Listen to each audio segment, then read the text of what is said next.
ധർണാ സമരം സിന്ദാബാദ്. ധർണാ സമരം സിന്ദാബാദ്. ജൂലൈ 1 കരിദിനമായി പ്രതിഷേധിക്കുക പെൻഷൻകാരെ. കേൾക്കുന്നുണ്ടോ?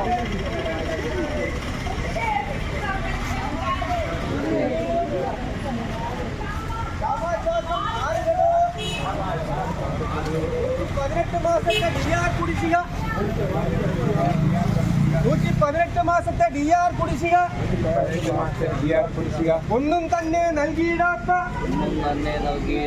പിണറായി സർക്കാർ തുടയട്ടെ.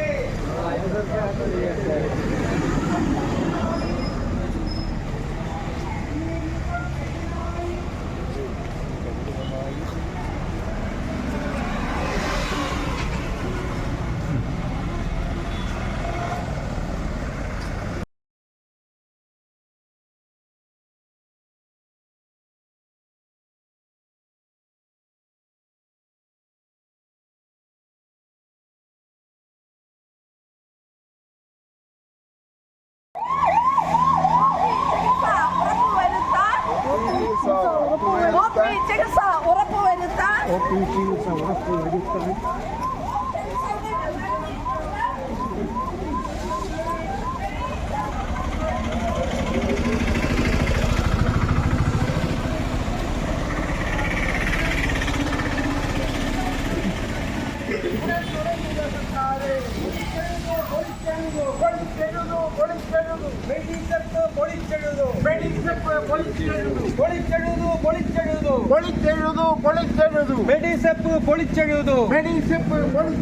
ആശുപത്രികളുടെ എണ്ണം കൂട്ടി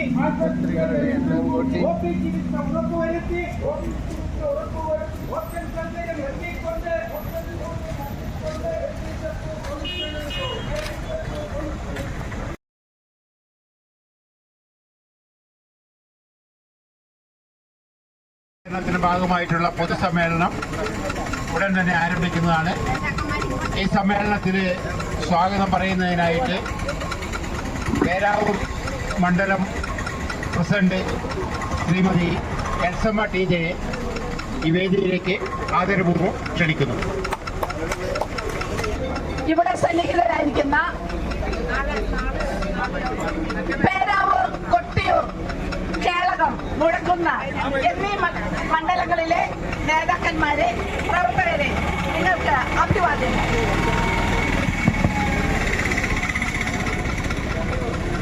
പെൻഷൻ പരിഷ്കരണം അട്ടിമറിച്ച സർക്കാരിനെതിരെ കടുത്ത പ്രതിഷേധവുമായി ഇന്ന് കേരളത്തിലെ എല്ലാ ട്രഷറികളുടെ മുന്നിൽ KSSPA നേതാക്കളും പ്രവർത്തകരും കറുത്ത കൊടികളെത്തി, കറുത്ത ബാഡ്ജും ധരിച്ച്, കറുത്ത ഡ്രസ്സും ധരിച്ച് അങ്ങനെ അണിനിരന്നിരിക്കുകയാണ്. നമുക്കറിയാം, സംസ്ഥാന ജീവനക്കാരുടെയും അധ്യാപകരുടെയും പെൻഷൻകാരുടെയും എല്ലാം ശമ്പളവും പെൻഷനും പരിഷ്കരിച്ചത് 2019 ജൂലൈ 1968 മുതൽ 5 വർഷം കൂടുമ്പോൾ ഈ പെൻഷനും അതുപോലെ തന്നെ ശമ്പളവും എല്ലാം പരിഷ്കരിക്കണം എന്ന ഒരു കീഴ്വഴക്കം മുടക്കമില്ലാതെ തുടർന്നു വരികയായിരുന്നു. എന്നാൽ ഈ പരിഷ്കരണം അനന്തമായി നീട്ടിക്കൊണ്ട് ഈ കീഴ്വഴക്കം മുടങ്ങാതെ കൊണ്ടുപോകാതെ അത് അങ്ങ് അനന്തമായി നീട്ടിക്കൊണ്ടുപോവുകയാണ് സർക്കാർ ചെയ്യുന്നത്. അതുപോലെ തന്നെ അത് ഈ കീഴ്വഴക്കം അങ്ങ് നിർത്താനുള്ള ഒരു നടപടിയുമായിട്ടാണ് സർക്കാർ മുന്നോട്ട് പോകുന്നത് എന്ന് നമുക്ക് സംശയിക്കേണ്ടിയിരിക്കുന്നു. അതുപോലെ തന്നെ നമ്മുടെ മെഡിസപ്പിന്റെ കാര്യം അത് പറയേ വേണ്ട, എല്ലാവർക്കും അതിനെക്കുറിച്ച് കൂടുതലായിട്ട് അറിയാം. നമ്മുടെ ഡിആർ കുടിശ്ശിക 118% നമുക്ക് മുടങ്ങിക്കിടക്കുന്നത്. അപ്പോൾ അതുകൊണ്ട് ഇതൊന്നും നമുക്ക് തരാത്ത ഒരു സ്ഥിതിവിശേഷമാണ് ഇന്നുള്ളത്. ഇതിനെതിരെ പ്രതികരിച്ചുകൊണ്ട് ഈ ജൂലൈ 1 പെൻഷൻ പരിഷ്കരണ ദിനമായ ഈ ദിവസം നമ്മുടെ KSSPA നേതാക്കളും പ്രവർത്തകരുമെല്ലാം ഇന്ന് സംസ്ഥാനത്തെ എല്ലാ ട്രഷറിയുടെ മുന്നിൽ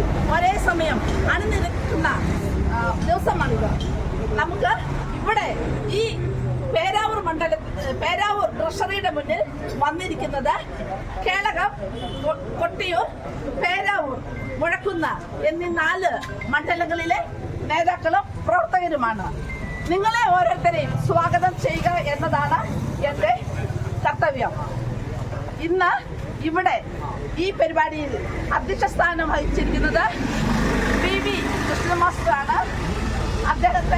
അദ്ദേഹം നമ്മുടെ നിയോജക മണ്ഡലം പ്രതിനിധിയാണ്. നമ്മുടെ ഈ പ്രസ്ഥാനത്തോട് ഏറ്റവും അധികം കൂറും താല്പര്യമുള്ള ഒരു മാസ്റ്ററാണ് കൃഷ്ണ മാസ്റ്റർ. അദ്ദേഹത്തെ ഏറ്റവും സ്നേഹത്തോടെ ഈ വേദിയിലെ അധ്യക്ഷ സ്ഥാനത്തിലേക്ക് സ്വാഗതം ചെയ്യുന്നു. അതുപോലെ തന്നെ നമ്മുടെ ഇന്നത്തെ മുഖ്യ പ്രഭാഷണം നടത്തുന്നത് നമ്മുടെ എല്ലാം പ്രിയങ്കനായ സംസ്ഥാന കമ്മിറ്റി അംഗം ശ്രീ K. മോഹന മാസ്റ്ററാണ്. നമ്മുടെ ശ്രീ K. മോഹൻ സാർ ഇത്രയും നാൾ സംസ്ഥാന കൗൺസിലറായിരുന്നു. ഇപ്പോൾ അദ്ദേഹത്തെ ഒരു പദവി കൂടി ഉയർത്തിക്കൊണ്ട് സംസ്ഥാന കമ്മിറ്റിയിലേക്ക് നിയമിച്ചിരിക്കുകയാണ്. നമുക്കെല്ലാം നല്ലൊരു കയ്യടി കൊടുക്കാം. അദ്ദേഹത്തെയും ഇന്ന് മുഖ്യ പ്രഭാഷണത്തിനായി ഞാൻ ഈ വേദിയിലേക്ക് സ്വാഗതം ചെയ്യുകയാണ്. അതുപോലെ ഇന്ന് ഇവിടെ ആശംസകളായി സംസാരിക്കാൻ കേളകം, കൊട്ടിയൂർ, മുഴക്കുന്ന മണ്ഡലങ്ങളിലെ പ്രസിഡന്റുമാരെത്തിയിട്ടുണ്ട്. അതുപോലെ തന്നെ എല്ലാത്തിനും സഹകരിച്ചുകൊണ്ട് അവിടെയുള്ള നേതാക്കന്മാരും സഹപ്രവർത്തകരും ഇവിടെ എത്തിയിട്ടുണ്ട്. എല്ലാവർക്കും ഇവിടെ ഒറ്റ വാക്കിൽ സ്വാഗതം പറഞ്ഞുകൊണ്ട് അധ്യക്ഷ സ്ഥാനം അലങ്കരിക്കുന്നതിനു വേണ്ടി ശ്രീ കൃഷ്ണൻ മാസ്റ്ററെ സ്നേഹപൂർവ്വം ഈ വേദിയിലേക്ക് ക്ഷണിക്കുന്നു.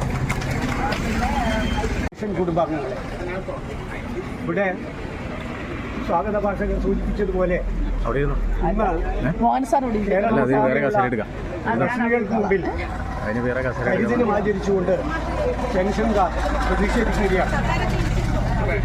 നമ്മൾ പലതവണയായി കിട്ടാനുള്ള 18% DRഉം അതുപോലുള്ള ആവശ്യങ്ങൾക്ക് വേണ്ടി പലതവണയായി ഈ ട്രഷറിക്ക് മുമ്പിൽ തന്നെ നമ്മൾ സമരം ചെയ്തുകൊണ്ടിരിക്കുകയാണ്. പക്ഷേ എല്ലാ സമരവും വൃഥാവിലായ അവസ്ഥയാണ് ഇന്നുള്ളത്. അതുകൊണ്ട് പുതിയ ഒരു രീതി എന്നുള്ള രീതിയിലാണ് കരിദിനം. ഇന്ന് പ്രത്യേകിച്ചും കരിദിനം ആചരിക്കുവാനുള്ള കാരണം, നമുക്ക് 5 വർഷം കൂടുമ്പോൾ സർക്കാർ അനുവദിച്ചു വന്നിരുന്ന പെൻഷൻ പരിഷ്കരണം ഇതുവരെയായി ഒരു നീക്കവും നടന്നു കാണുന്നില്ല. അതും കൂടി കണക്കിലെടുത്താണ് ഇന്ന് കരിദിനം ആചരിക്കുന്നത്. നമുക്ക് കിട്ടാനുള്ള ആനുകൂല്യങ്ങളെ സംബന്ധിച്ച് ദിവസം തോറും ആയിരക്കണക്കിന് ആളുകൾ ആനുകൂല്യം ലഭിക്കാതെ നമ്മുടെ ഇടയിൽ നിന്ന് നീങ്ങിക്കൊണ്ടിരിക്കുകയാണ്. ഈ അവസ്ഥയിൽ നമുക്ക് ഇത്തരം പ്രതിഷേധ പരിപാടികൾ സംഘടിപ്പിച്ചതല്ലാതെ മറ്റു മാർഗങ്ങളില്ല. നമുക്ക് ഇനിയിപ്പോൾ ഈ ജൂലൈ 1 മുതൽ വീണ്ടും കേന്ദ്ര സർക്കാർ DR പ്രഖ്യാപിക്കും. അപ്പോൾ ഈ കിട്ടാനുള്ളതും ഇനി DR കിട്ടാനുള്ളതും വരാൻ പോകുന്ന DRഉം ഒക്കെ കൂടി എന്ന് കിട്ടും എന്ന് ഒരു പ്രതീക്ഷയും നമുക്ക് ഈ അവസരത്തിൽ തോന്നുന്നില്ല. അപ്പോൾ പ്രതിഷേധിക്കുക തന്നെയാണ് മാർഗം. KSSPU മുൻ സംസ്ഥാന സെക്രട്ടറി ഈ വിഷയത്തെക്കുറിച്ച് അദ്ദേഹത്തോട് സംസാരിച്ചപ്പോൾ പറഞ്ഞത് എപ്പോൾ ഓർഡറാകും അപ്പോൾ കിട്ടുമെന്നാണ്. ഒരു ജനറൽ സെക്രട്ടറിയിൽ നിന്ന് നമ്മൾ പ്രതീക്ഷിക്കാത്ത ഒരു വാക്കാണ്. എപ്പോൾ ഓർഡറായാൽ കിട്ടും. ഈ അവസ്ഥയാണ് ഇന്നുള്ളത്. അവർക്ക് ഇതൊരു പ്രശ്നമായിട്ട് തോന്നുന്നില്ലെന്ന് തോന്നുന്നു. സമ്മേളനങ്ങളിലും ഒന്നും തന്നെ ഇത്തരത്തിലുള്ള പ്രതിഷേധ സൂചകമായ പ്രവർത്തനങ്ങൾ എവിടെയും കാണുന്നില്ല. അപ്പോൾ ആ രീതിയിൽ ഇന്ന് KSSPയെ മാത്രമാണ് ഈ നമുക്ക് കിട്ടാനുള്ള ആനുകൂല്യത്തെക്കുറിച്ച് ഏറ്റവും കൂടുതൽ ശ്രമിച്ചുകൊണ്ടിരിക്കുന്നത്. പിന്നെ മറ്റൊരു കാര്യം, നമുക്ക് കിട്ടാനുള്ള പ്രഖ്യാപിച്ച ശമ്പള പരിഷ്കരണ കുടിശ്ശിക അതും ഇന്ന് പെൻഡിങ്ങിലാണ്. അതും നമുക്ക് കിട്ടിയിട്ടില്ല. അതും കിട്ടാനുള്ള സാധ്യത ഉണ്ടാവണം, അത് തരണം എന്നാണ് നമുക്ക് അപേക്ഷിക്കാനുള്ളത്. നമ്മുടെ സർക്കാരിനോടല്ലാതെ ആരോടാണ് പറയുക? നമുക്ക് കിട്ടാനുള്ള ആനുകൂല്യങ്ങളെക്കുറിച്ച്, അവകാശങ്ങളെക്കുറിച്ച് സർക്കാരിനോട് പറയുക. അതാണ് നമ്മുടെ ആവശ്യം, അല്ല നമ്മുടെ കടമ. അത് നമ്മൾ നിർവഹിച്ചുകൊണ്ടിരിക്കുകയാണ്. അതുപോലെ മറ്റൊരു കാര്യമാണ് മെഡിസെപ്പ്. മെഡിസെപ്പിൻ്റെ കഥ പറയാതിരിക്കുകയാണ് ഭേദം. അനുഭവസ്ഥനായ ഞാൻ അതിനെക്കുറിച്ച് കൂടുതൽ വിശദീകരിക്കുന്നില്ല. ഒരുപാട് അനുഭവങ്ങളുള്ള ആളാണ് ഞാൻ ഈ മെഡിസെപ്പിനെ സംബന്ധിച്ച്. അതിനെക്കുറിച്ച് ഞാനിപ്പോൾ വിശദീകരിക്കുന്നില്ല.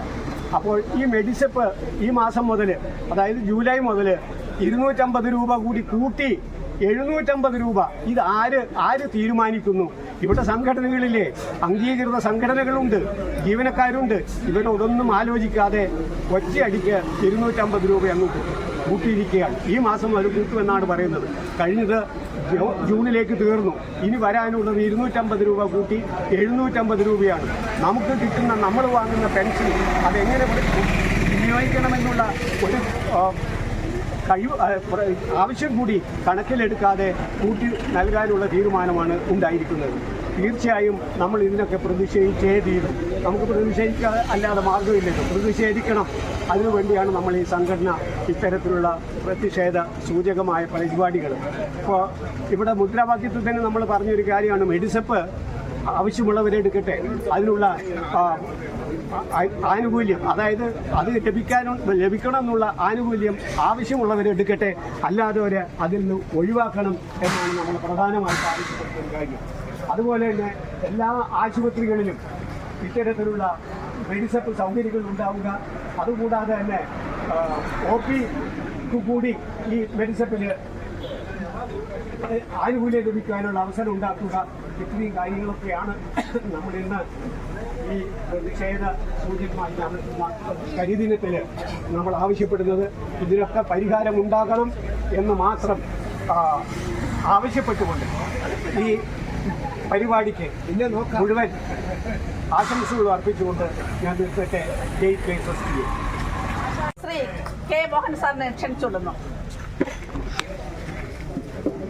ഈ ധർണയുടെ അധ്യക്ഷപദം അലങ്കരിക്കുന്ന KSSPയുടെ മുൻ നേതാവും ഇപ്പോൾ നമ്മുടെ സംഘടനയുടെ നിയോജക കമ്മിറ്റി അംഗവുമായ പ്രിയപ്പെട്ട ശ്രീ കൃഷ്ണൻ മാസ്റ്റർ, ഇവിടെ സ്വാഗതം ആശംസിച്ച KSSPയുടെ പേരാവൂർ മണ്ഡലത്തിൻ്റെ ചുറുചുറുക്കുള്ള പ്രസിഡന്റ് ശ്രീമതി എൽസമ്മ ടീച്ചർ, ഇവിടെ സംസാരിക്കാനുള്ള KSSPയെ സംസ്ഥാന കൗൺസിൽ അംഗം ശ്രീ എൻ മോഹനൻ, സംസ്ഥാന കൗൺസിൽ അംഗം ശ്രീമതി CG ഓമന, അതുപോലെ തന്നെ KSSPയുടെ കിളകം മണ്ഡലം പ്രസിഡന്റ് ശ്രീ PC സണ്ണി, കൊട്ടിയൂർ മണ്ഡലം പ്രസിഡന്റ് തോമസ് K മാത്യു, അതുപോലെ മറ്റ് പ്രിയപ്പെട്ട സഹോദരന്മാരെ, പ്രിയപ്പെട്ട സഹപ്രവർത്തകരെ, ഇന്ന് ഇത്തരത്തിൽ കർഷകർക്ക് മുന്നിൽ KSSPയുടെ നേതൃത്വത്തിൽ കരിദിനം ആചരിക്കുന്നതിൻ്റെ കാര്യകാരണങ്ങളെക്കുറിച്ചൊക്കെ ഔപചാരികമായി തന്നെ നിങ്ങളൊക്കെ അറിഞ്ഞിട്ടുണ്ടാവും. നമ്മളിട്ട വാട്സപ്പ് പോസ്റ്റുകളിലും വാട്സപ്പ് മുഖേന ഒരുപാട് കാര്യങ്ങൾ നമ്മൾ നിങ്ങളെ അറിയിച്ചിട്ടുണ്ട്. അതുപോലെ തന്നെ നമ്മളിവിടെ നേരത്തെ ഉയർത്തിയ മുദ്രാവാക്യങ്ങളും അതോടൊപ്പം തന്നെ നമ്മുടെ നഗര പ്രസിഡന്റിലും അധ്യക്ഷ പ്രസിഡന്റിലും പറഞ്ഞ കാര്യങ്ങളാണ്. എന്താണ് ഇത്തരത്തിൽ ഇന്ന് കേരളത്തിലെ മുഴുവൻ കർഷകർക്ക് മുന്നിലും കരിദിനം ആചരിക്കാനുള്ള കാരണമെന്നത് പ്രധാനമായും നമുക്ക് 2024 ജൂലൈ മാസം 1-ാം തീയതി മുതൽ 12-ാം ശമ്പള പെൻഷൻ പരിഷ്കരണം നടപ്പിലാക്കിയിട്ടുണ്ട്. നമുക്കറിയാം, ഇതിനു മുമ്പ് 2014 നമുക്ക് ശമ്പള പെൻഷൻ പരിഷ്കരണം നടത്തുവാൻ സാഹചര്യം ഉള്ളപ്പോൾ, നടത്തേണ്ട ആവശ്യകത ഉണ്ടായപ്പോൾ ആ ശമ്പള പെൻഷൻ പരിഷ്കരണം നടപ്പിലാക്കേണ്ട 2014 ജൂലൈ മാസത്തിന് ഏകദേശം 11 മാസങ്ങൾക്ക് മുമ്പ് കേരളം കണ്ട ഏറ്റവും ജനകീയനായ ജീവനക്കാരോട് ഇത്രമാത്രം സ്നേഹപ്രകടനം നടത്തിയ മറ്റൊരു മുഖ്യമന്ത്രി ഉണ്ടാവില്ല, ശ്രീ ഉമ്മൻചാണ്ടി. ആ കേരളത്തിന്റെ ജനപ്രിയ മുഖ്യമന്ത്രി ഉമ്മൻചാണ്ടി 2014 ജൂലൈ മാസം 1-ാം തീയതി നടപ്പിലാക്കേണ്ട ശമ്പള പരിഷ്കരണത്തിന് വേണ്ടി ഒരു ശമ്പള പെൻഷൻ പരിഷ്കരണ കമ്മീഷൻ നിയമിച്ചത് 11 മാസങ്ങൾക്ക് മുമ്പാണ്. എന്നിട്ടും അതിനും ഒരു മാസം മുമ്പ് ശമ്പള പെൻഷൻ പരിഷ്കരണം നടപ്പിലാക്കണമെന്ന് ആവശ്യപ്പെട്ടുകൊണ്ട് നമ്മുടെ സഹോദര സംഘടന KSSPU, ഇവിടുത്തെ CPM സംഘടന ഉമ്മൻചാണ്ടി സർക്കാരിനെതിരെ നടത്തിയ രാഷ്ട്രീയ സമരങ്ങളെ ഉൾക്കൊണ്ടുകൊണ്ട് അത്തരത്തിലൊരു രാഷ്ട്രീയ സമരം ഏകദേശം 11 മാസങ്ങൾക്ക് മുമ്പ് തന്നെ നടത്തിയത്. പക്ഷേ ദൗർഭാഗ്യകരമെന്ന് പറയട്ടെ, ഈ പിണറായി വിജയന്റെ നേതൃത്വത്തിലുള്ള സർക്കാർ 2016 അധികാരത്തിൽ വന്നതിന് ശേഷം സമര പരിപാടികൾ എന്ന് കേൾക്കുമ്പോൾ തന്നെ കലിതുള്ളുന്ന തരത്തിലേക്ക് KSSPയുടെ നേതാക്കന്മാർ മാറിക്കഴിഞ്ഞിരിക്കുന്നു. നമ്മുടെ കൃഷ്ണൻ മാഷിയുടെ പറഞ്ഞ പോലെ എപ്പോൾ ഉത്തരവാവും അപ്പോൾ കിട്ടും. അതായത് നിങ്ങൾക്ക് തരാൻ തൽക്കാലം സൗകര്യമില്ല എന്ന ധിക്കാരപരമായ സമീപനമാണ് KSSPയുടെ സംസ്ഥാന നേതൃത്വം. എല്ലാവരും ഞാൻ പറയില്ല, ഇവിടെ നമ്മൾ പ്രാദേശികമായിട്ട് ഒരുപാട് ആൾക്കാർ നമ്മുടെ ഈ സമരത്തിന് എല്ലാ സഹായങ്ങളും പ്രോത്സാഹനങ്ങളും നൽകിക്കൊണ്ട് നമ്മുടെ കൂടെ എത്തി. പക്ഷേ ഇതിന്റെ സംസ്ഥാന നേതൃത്വത്തിലുള്ള ആൾക്കാർ ഈ പിണറായി വിജയന്റെ മുഖത്ത് നോക്കി ഞങ്ങൾക്ക് ശമ്പള പരിഷ്കരണം വേണം, നമ്മൾക്ക് ക്ഷാമാശ്വാസം വേണം, ഞങ്ങളുടെ മെഡിസിപ്പിൽ ആവശ്യമായ പൊളിച്ചെഴുത്തുകൾ നടത്തിക്കൊണ്ട് അത് പെൻഷൻകാർക്ക് ഉപകാരപ്രദമായ രീതിയിൽ നടത്തണമെന്ന് പറയാൻ അവർക്ക് നെട്ടലില്ല. അത് ഒരവസ്ഥയാണുള്ളത്. അതുകൊണ്ട് തന്നെ കഴിഞ്ഞ 9 വർഷക്കാലമായി കേരളത്തിലെ പെൻഷൻകാരുടെ അവകാശങ്ങൾക്കും ആവശ്യങ്ങൾക്കും വേണ്ടി കേരളത്തിലെ പെൻഷൻകാരുടെ കാലിക പ്രസക്തങ്ങളായ ഡിമാൻഡുകൾ ഉന്നയിച്ചുകൊണ്ട് Kerala State Service Pensioners Association KSSP തുടർച്ചയായ പോരാട്ടത്തിലാണ്. നമ്മൾ ഇതിനു മുമ്പ് പല പ്രാവശ്യം ട്രഷറികൾക്ക് മുമ്പിൽ ധർണ നടത്തി, ഇതിനു മുമ്പ് പല പ്രാവശ്യം താലൂക്ക് ഓഫീസുകൾക്ക് മുമ്പിൽ ധർണ നടത്തി, കലക്ടറേറ്റുകൾക്ക് മുമ്പിൽ ധർണ നടത്തി, അതുപോലെ സെക്രട്ടേറിയറ്റിന് മുമ്പിലും നിയമസഭാ മന്ദിരത്തിന് മുമ്പിലും നമ്മൾ സമരങ്ങൾ നടത്തി, ഇത്തരത്തിലുള്ള സമരങ്ങൾ നടത്തി. അത് കൂടാതെ തന്നെ 2 വർഷം മുമ്പേ നമ്മൾ 2022 തോന്നുന്നു നമ്മൾ പഞ്ചദിന സത്യാഗ്രഹി ട്രഷിക്ക് മുമ്പിലും നമ്മൾ 5 ദിവസം ഐതിഹാസികമായ ഒരു സമര പോരാട്ടം തന്നെ നടത്തുന്നുണ്ട്. പക്ഷേ എന്തെല്ലാം തരത്തിലുള്ള സമരങ്ങൾ, എന്തെല്ലാം തരത്തിലുള്ള പ്രക്ഷോഭങ്ങൾ, എന്തെല്ലാം തരത്തിലുള്ള ആവശ്യങ്ങൾ ഉന്നയിച്ചുകൊണ്ടുള്ള മെമ്മോറാണ്ടങ്ങൾ പിണറായി വിജയന്റെ നേതൃത്വത്തിൽ സർക്കാർ നൽകിയെങ്കിലും അതൊക്കെ തന്നെ കാണാനോ കേൾക്കാനോ ഉൾക്കൊള്ളാൻ കഴിയാത്ത ബധിരനും മൂകനുമായ ഒരു മുഖ്യമന്ത്രി, ബധിരനും മൂകനുമായ പ്രതിഷേധിക്കുക പെൻഷൻകാരെ, പ്രതിഷേധിക്കുക പെൻഷൻകാരെ, ക്ഷാമാശ്വാസം ആറുകടോ, ക്ഷാമാശ്വാസം ആറുകടോ, 118 മാസത്തെ DR കുടിശ്ശിക ഒന്നും തന്നെ നൽകിയിടാത്ത, ഒന്നും തന്നെ നൽകിയിടാത്ത, ഒന്നും തന്നെ നൽകിയിടാത്ത പിണറായി സർക്കാർ തുലയട്ടെ. ഇന്നീ ദിവസം കരിദിനമായി, ഇന്നീ ദിവസം കരിദിനമായി പ്രതിഷേധിക്കുക പെൻഷൻകാരെ, പ്രതിഷേധിക്കുക പെൻഷൻകാരെ, ക്ഷാമാശ്വാസം ആറുകടോ, ക്ഷാമാശ്വാസം ആറുകടോ, ഉടനെ നൽകൂ സർക്കാരെ, ഉടനെ നൽകൂ സർക്കാരെ, പൊളിച്ചെഴുതു, പൊളിച്ചെഴുതു, പൊളിച്ചെഴുതു, പൊളിച്ചെഴുതു, വെടിസെപ്പ് പൊളിച്ചെഴുതു, വെടിസെപ്പ് പൊളിച്ചെഴുതു, പെൻഷൻ പരിഷ്കരണ നടപടികൾ, പെൻഷൻ പരിഷ്കരണ നടപടികൾ തുടങ്ങൂ സർക്കാരെ, ഉടൻ തുടങ്ങൂ സർക്കാരെ.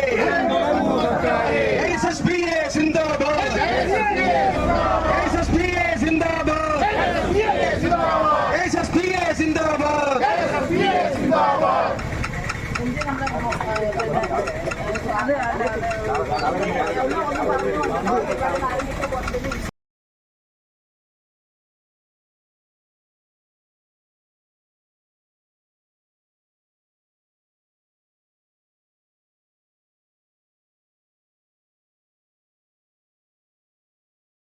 അതീവ ദുഃഖകരമായ അവസ്ഥയാണുള്ളത്. നമുക്കറിയാം, നമ്മുടെ പെൻഷൻ പരിഷ്കരണം അവസാനമായി നടത്തിയത് 2019 ജൂലൈ മാസത്തിലാണ്. ആ പെൻഷൻ പരിഷ്കരണത്തിന്റെ കാര്യങ്ങളെ കുറിച്ച് പറയേണ്ട. 2019 നടത്തിയ പെൻഷൻ പരിഷ്കരണത്തിൽ സ്വാഭാവികമായും അത് നടപ്പിലായത് 2021 ഏപ്രിൽ മാസത്തിലാണ്. മെയ് മാസത്തിൽ തെരഞ്ഞെടുപ്പ് നടക്കുന്നത്, ഏപ്രിൽ മാസത്തിൽ തെരഞ്ഞെടുപ്പ് നടക്കുന്നത് ധൃതി പിടിച്ച് ഈ പരിഷ്കരണം നടത്തി. പക്ഷെ ആ പരിഷ്കരണം 2021 ഏപ്രിൽ മാസം നടത്തുമ്പോൾ 2019 ജൂലൈ മാസം മുതൽ 2021 മാർച്ച് മാസം വരെ റിട്ടയർ ചെയ്ത ജീവനക്കാരുടെ പെൻഷൻ അരിയേഴ്സ് കൊടുത്തില്ല, അവരുടെ ഗ്രാറ്റുറ്റി അരിയേഴ്സ് കൊടുത്തില്ല. സ്വാഭാവികമായി ഇതുവരെ കേരളത്തിലുണ്ടായ എല്ലാ ശമ്പള പരിഷ്കരണങ്ങളും 10 ശമ്പള പരിഷ്കരണങ്ങളിലും ആ ശമ്പള പരിഷ്കരണം എന്ന് ഇഫക്റ്റ് ആവുന്ന ആ ഡേറ്റ്, അതിനുശേഷം ശമ്പള പരിഷ്കരണം നടപ്പിലാക്കുന്ന ഡേറ്റിനും ഇടയ്ക്ക് റിട്ടയർ ചെയ്ത മുഴുവൻ ജീവനക്കാർക്കും അവരുടെ പെൻഷൻ പരിഷ്കരിക്കുകയും അരിയേഴ്സ് നൽകുകയും ഗ്രാറ്റുറ്റി അരിയേഴ്സും കമ്മ്യൂട്ടേഷൻ അരിയേഴ്സും നൽകിയ ഒരു പാരമ്പര്യമാണുള്ളത്. പക്ഷേ തൊഴിലാളി വർഗത്തിന്റെ പേര് പറഞ്ഞ് അധികാരത്തിൽ വന്ന പിണറായി സർക്കാർ ജീവനക്കാരുടെയും പെൻഷൻകാരുടെയും ആ അരിയേഴ്സ് കവർന്നെടുത്ത ഒരു കാഴ്ചയാണ് നമുക്ക് കാണാൻ കഴിഞ്ഞത്. അതിനുശേഷം ഇലക്ഷൻ പ്രമാണിച്ച് അതുവരെ കുടിശ്ശികയായ 5ഓളം ഗഡു ക്ഷാമാശ്വാസം കൂടി അതിന്റെ കൂടെ നൽകിക്കൊണ്ട് എന്തോ ഒരു വലിയ ഭീമമായ തുക പെൻഷൻകാർക്ക് നൽകിയെന്ന് കാണിക്കാൻ വേണ്ടി ആ ക്ഷാമബത്ത കൂടി നൽകി ഏപ്രിൽ മാസത്തിലും മെയ് മാസത്തിൽ നൽകാനുള്ള കാരണം മെയ് മാസത്തിൽ പോസ്റ്റൽ വോട്ടുകൾ ചെയ്യുന്ന ആ പോസ്റ്റൽ വോട്ടുകളെങ്കിലും നമുക്ക് കിട്ടട്ടെ എന്ന ധാരണയിൽ മെയ് മാസം അരിയസ് തന്നു. ബാക്കി അരിയസ് 2021 ഓഗസ്റ്റ് മാസവും 2021 നവംബർ മാസവും നൽകുമെന്ന് അന്നത്തെ ധനകാര്യമന്ത്രി ശ്രീ തോമസ് ഐസക് ഉത്തരവിറക്കി നമ്മുടെ പറഞ്ഞതാണ്. പക്ഷേ 2021 വീണ്ടും അധികാരത്തിൽ പിണറായി സർക്കാരിൽ ധനകാര്യം കൈകാര്യം ചെയ്യുന്ന ധനകാര്യ മാനേജ്മെന്റ് എന്താണെന്ന് അറിയാതെ ധനകാര്യ മാനേജ്മെന്റ് പോയിട്ട് രാഷ്ട്രീയം എന്താണ് അല്ലെ ഭരണം എന്താണെന്ന് പോലും അറിയാതെ ശ്രീ ബാലഗോപാലൻ എന്ന മന്ത്രി 2021 ഓഗസ്റ്റ് മാസം പറയുകയാണ്, തൽക്കാലം ഈ അരിയസ് 3ാം ഗഡു അരിയസ് തരാൻ കഴിയില്ല, 4ാം ഗഡു അരിയസ് തരാൻ കഴിയില്ല, സർക്കാരിന്റെ സാമ്പത്തിക പ്രശ്നങ്ങൾ പരിഹരിക്കപ്പെടുമ്പോൾ തരും എന്നാണ് പറഞ്ഞത്. അതുപോലെ അതിനുശേഷം 2021 ജനുവരി മാസത്തിന് ശേഷം കിട്ടാനുള്ള 2024 ജൂലൈ വരെ കിട്ടാനുള്ള ക്ഷാമാശ്വാസങ്ങൾ പലതും മരവിപ്പിച്ചു കൊണ്ടാണ് ആ സർക്കാർ മുന്നോട്ട് പോയത്. 2021 ജൂലൈ മാസം നൽകാനുള്ള ക്ഷാമാശ്വാസം 2%, അടിസ്ഥാന പെൻഷന്റെ 2% 28 മാസങ്ങൾക്ക് ശേഷം നൽകി. അവിടെയും പിണറായി സർക്കാർ അവരുടെ തനി സ്വഭാവം